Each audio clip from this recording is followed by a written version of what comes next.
Hello, hello. I am out doing some errands today. Took myself on a little date to get some pizza, thanks to a friend that sent me some money so that I could enjoy myself and treat myself.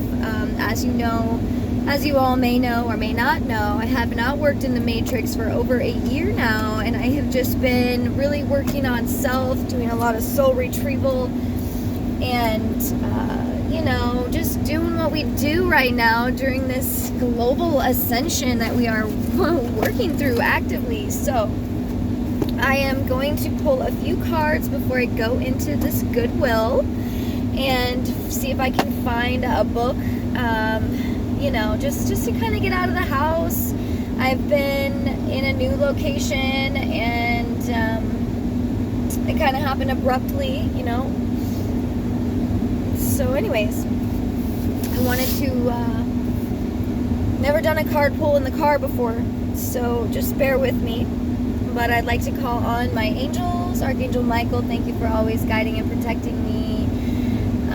Let's call in Spirit. Spirit, thank you for always being with me, and please continue to use me as a vessel for your divine light and guidance. And I'd like to call upon my higher self to help me find the words and bring in a message that we need to hear today. So, hope everybody's doing great. All right, Spirit, what message do we have for the collective today? Is there a message that we can share? Is there anything that we need to hear specifically today? My cards are just literally been having an interesting time, so maybe we'll shuffle the cards. Okay, and there's been a lot of this Three of Swords energy, right? But depends on how you look at it, I guess, right? So let's go ahead and shuffle these cards a few times and see what Spirit has for us, okay? Just do this real quick. All right. Thank you, Spirit. Thank you, Elementals. We got the Star. We got the Star card. Let's get a couple more messages. What do we need?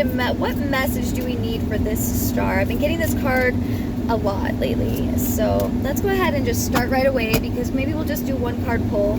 My this Nature Tarot deck actually has a lot of... Oh, and I totally didn't even have another card in there. Well, it was the Knight of Wands. If you saw my reading yesterday, you will know.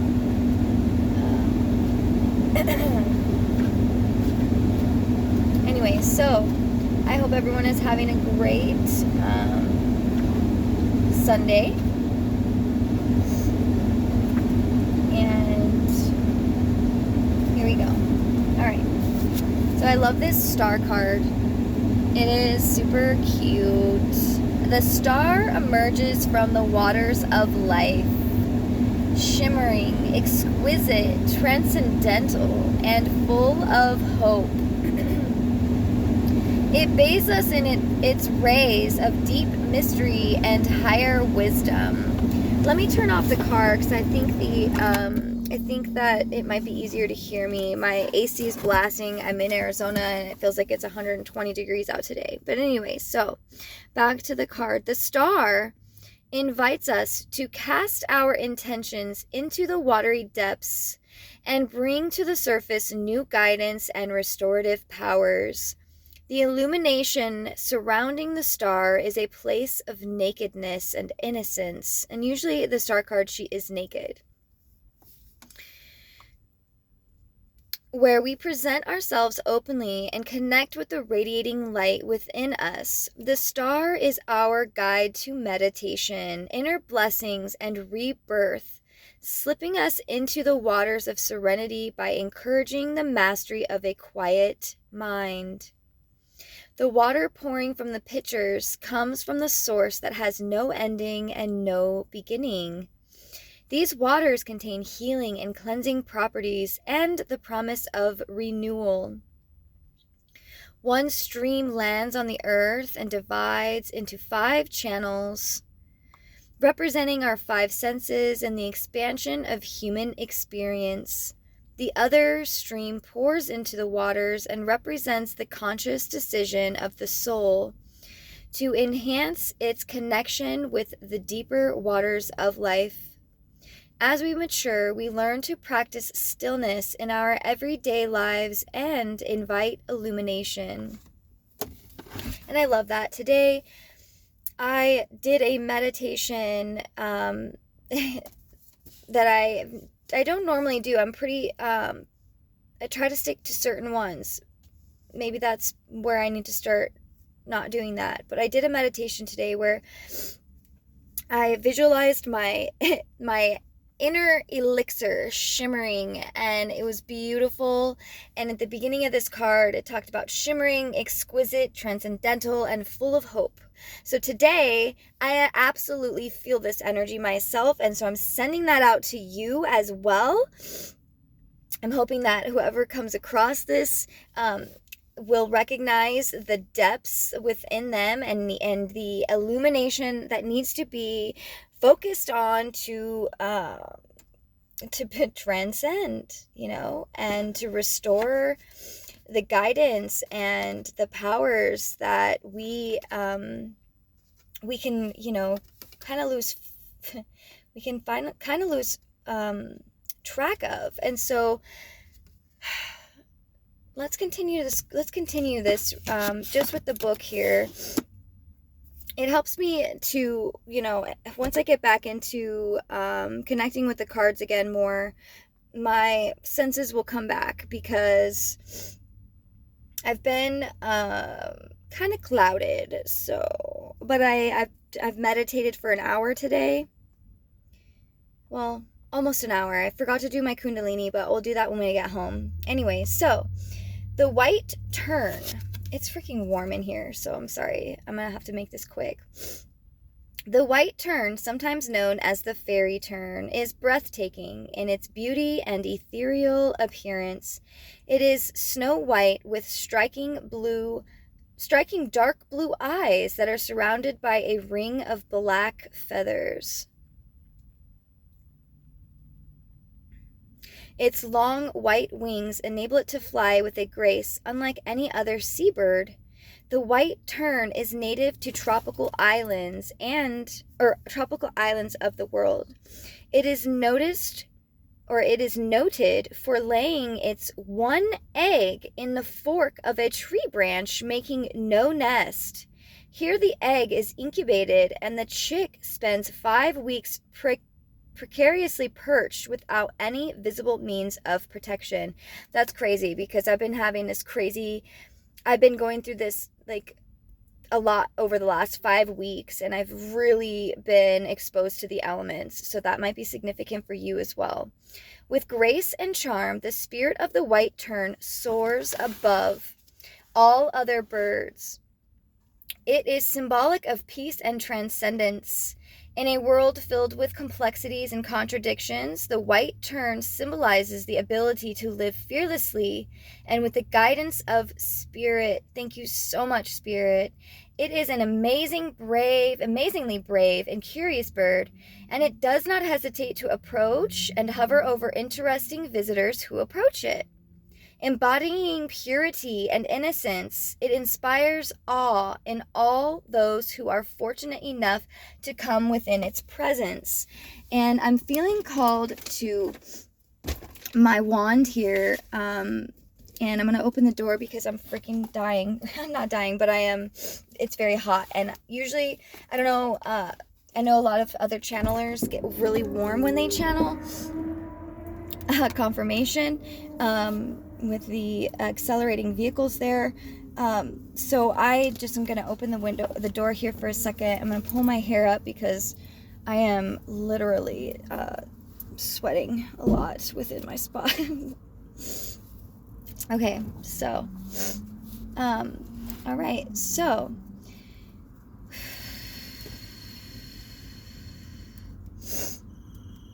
do you hear that bird? Okay, so, the white-topped pitcher plant, which is these pitchers that are pouring into the water here, is one of the most stunning of all of the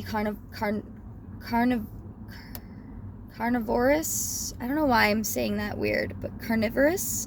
Carnivorous? That might be how you say it. Plants. It is found in bogs and wetlands where the soil is acidic. Its intoxicating fragrance draws insects into its long spade. This is such a beautiful card. The insects then become nourishment for the plant, supplementing the nutrients it takes from the poor soil. The white-topped pitcher plant is highly endangered due to dwindling habitat. And I can relate to that plant a lot. The pitcher plant is exotic and possesses an unearthly quality. Its watery nature and heavenly fragrance make it an excellent symbol for entering other realms and ushering in the divine. Thank you, Archangel Michael. The Chinese consider the pitcher plant to be a vessel for collecting good luck and fortune. That is so awesome. And in the background too, you can see the starflower, the broad-leaved starflower. Can you see? Yeah, you can see.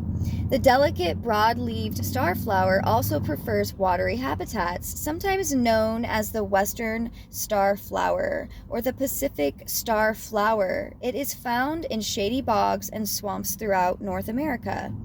It is named the starflower because its stalk is as fine as a single hair and the flower appears to hang in the air like a tiny star. In the card, the 7 star flowers, ooh, I'm getting 7 star sisters, like Pleiadian energy. Okay, and also the 7 Hathors as well. I don't know if any of you guys, or the Hathor sisters. Okay. In the card, the 7 star flowers represent the 7 energy centers of the body that hosts the inner flame. Okay, so while I was reading that, I got a few different downloads and a couple, and I'm going to share them with you. So, the first download I got was about the,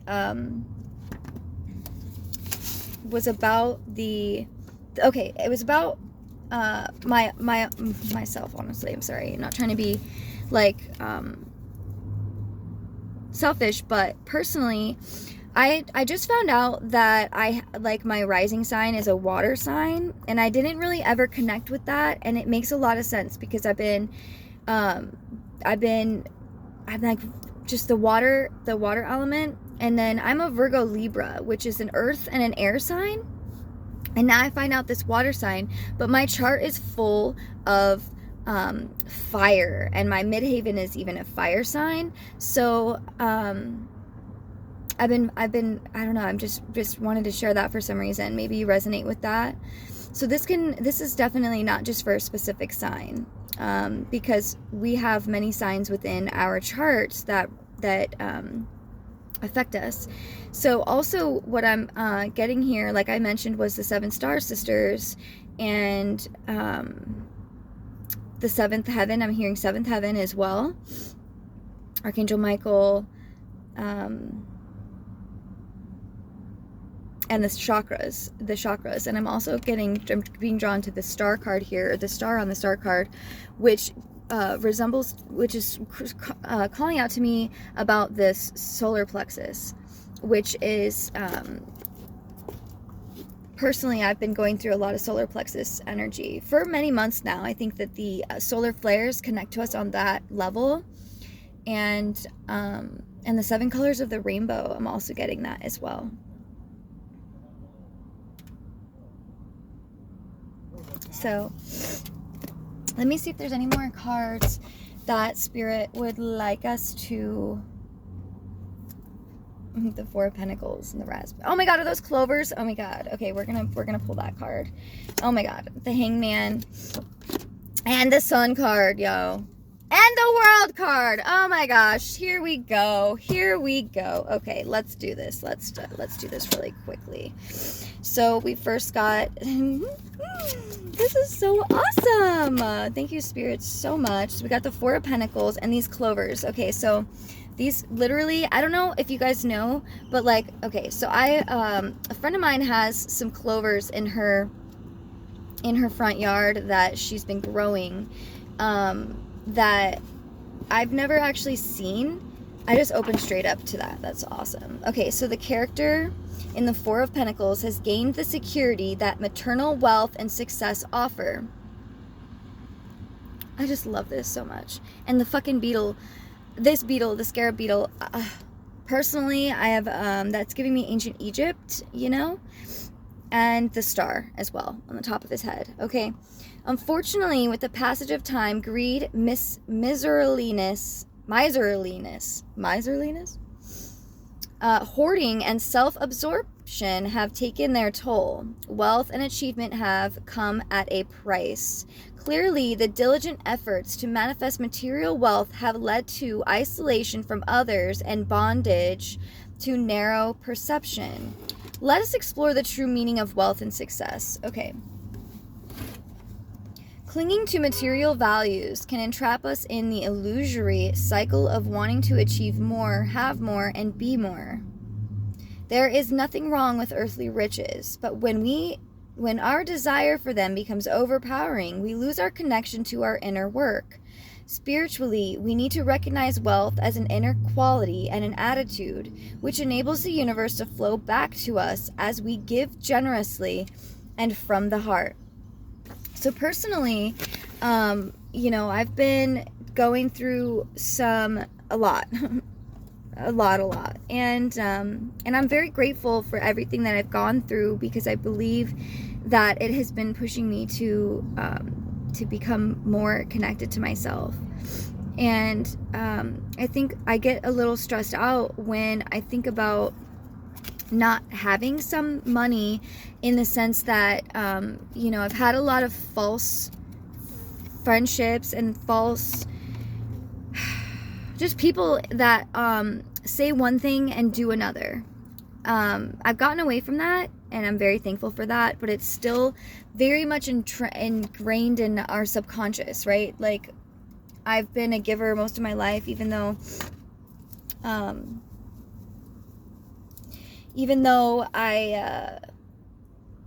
know that my wealth, my spiritual wealth, is much more important than my material wealth.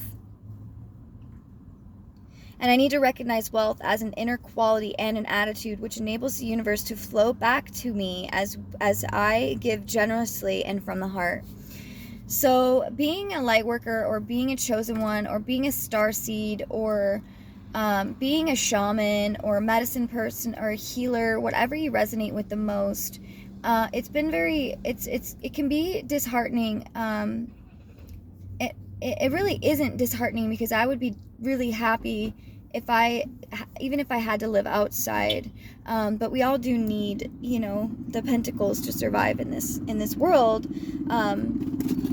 You know, and I say that lightly, because I really think that Gaia could really supply us with what we need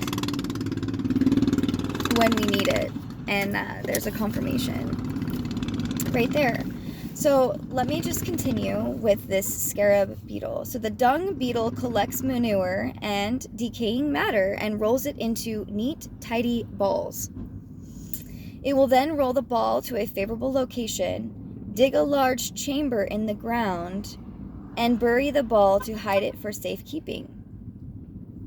The beetle will either eat the ball or lay its eggs in it.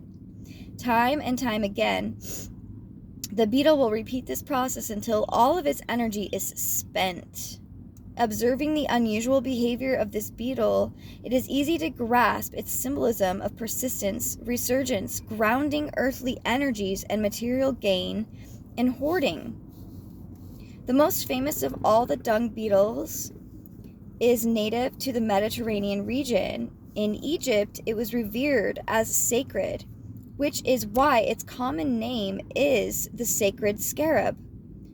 Ancient Egyptians watched the scarab beetle as it rolled its dung across the ground and related the beetle to their sun god, Khepri,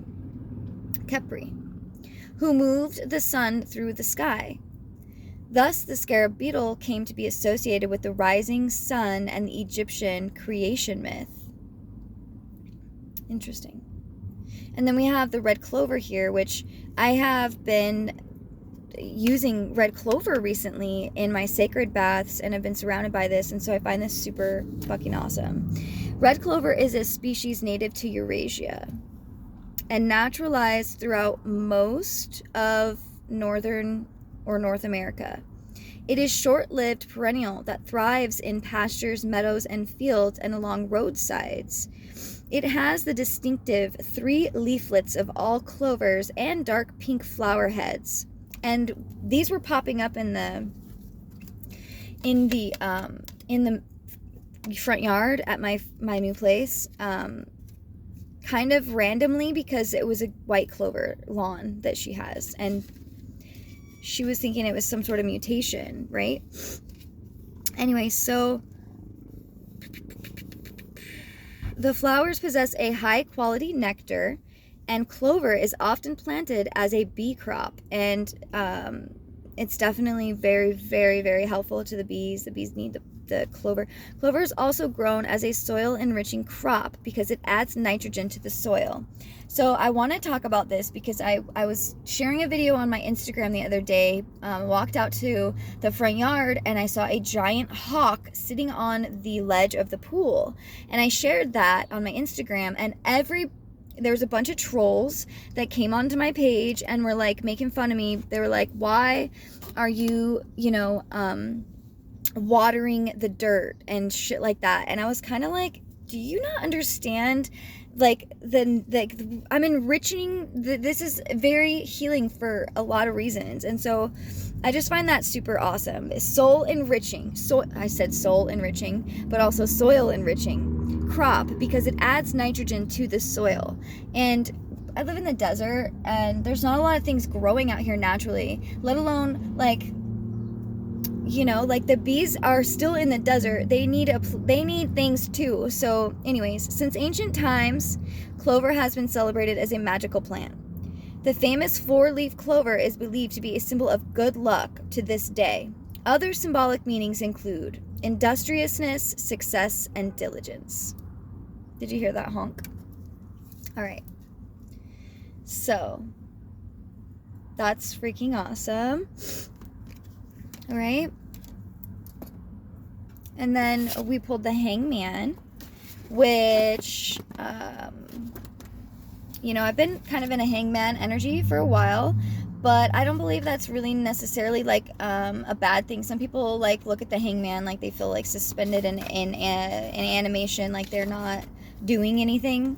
But really there's a lot going on in that suspension, right? Having achieved an egoless state, the seemingly upside down hangman is actually viewing the world from a lofty perspective. The hangman has access to a new way of being. He is filled with contentment and knows true peace of mind. The hanged man now has a different set of values than others and perceives the ways of the world as upside down.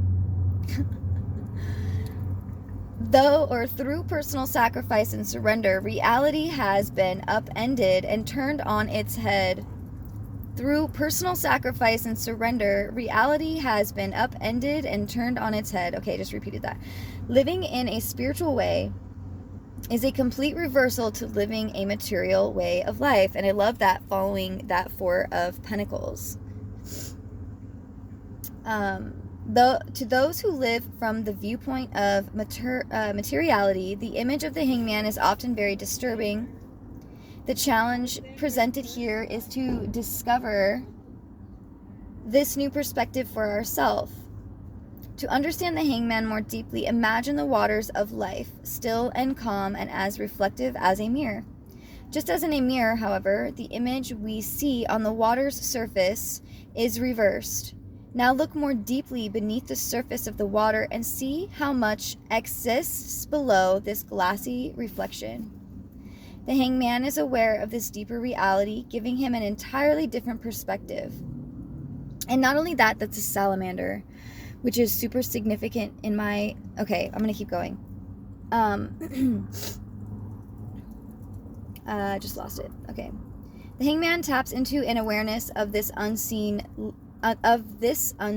living world. Personal authority has been relinquished to divine inspiration, and the hangman knows how to remain suspended in the stillness, experiencing a more spiritual perception. The Hanged Man aligns with a higher state of being while living in a material world.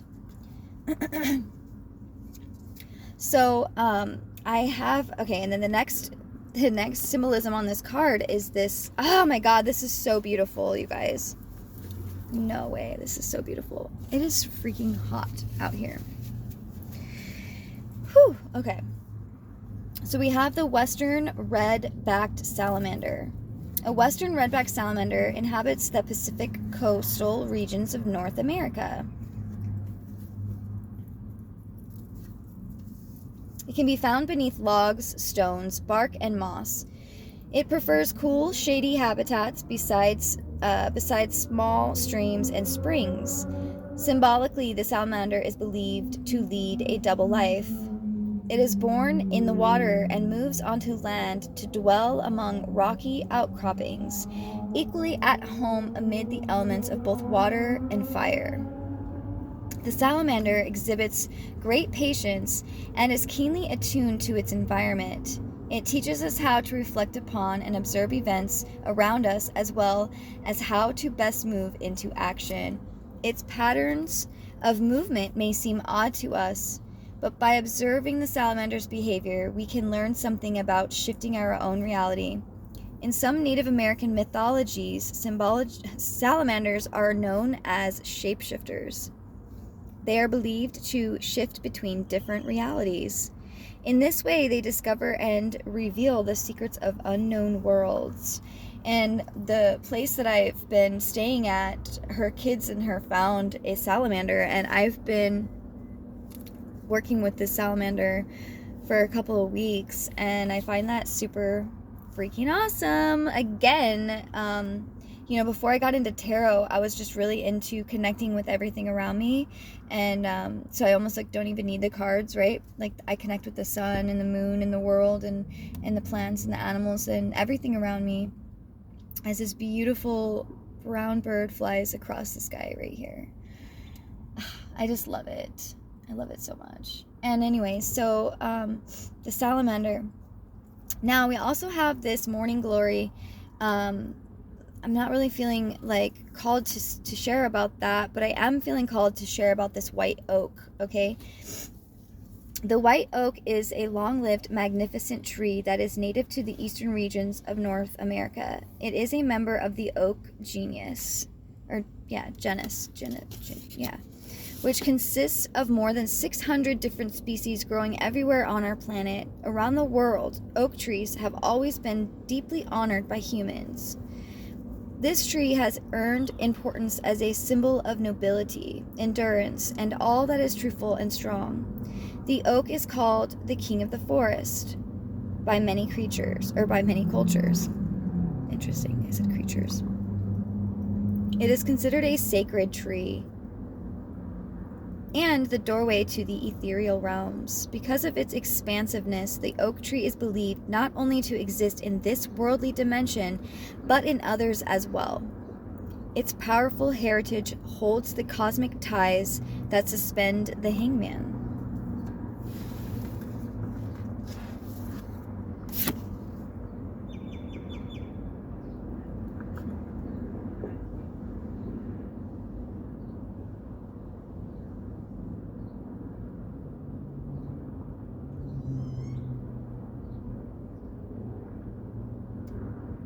Okay, so I will share the morning glory. The morning glory, heavenly blue, is native to Mexico and Central America and is now naturalized in warmer climates the world over. The morning glory needs cold air and the darkness of night to bloom. In the morning light, it produces glorious trumpet flowers that last only that day.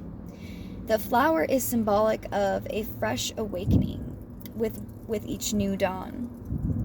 2:22 on the clock, I just saw.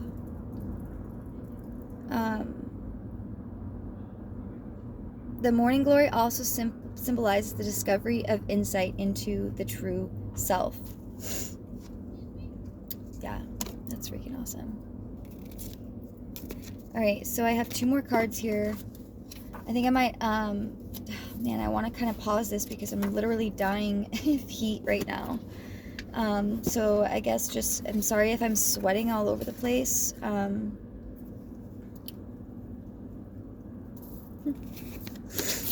All right, so this is the craziest thing, you guys. Okay, I might have to stop this reading and just pick up here in a minute. Sorry, guys, it's a little too warm for me. I need to go inside. I'm sweating way too much, so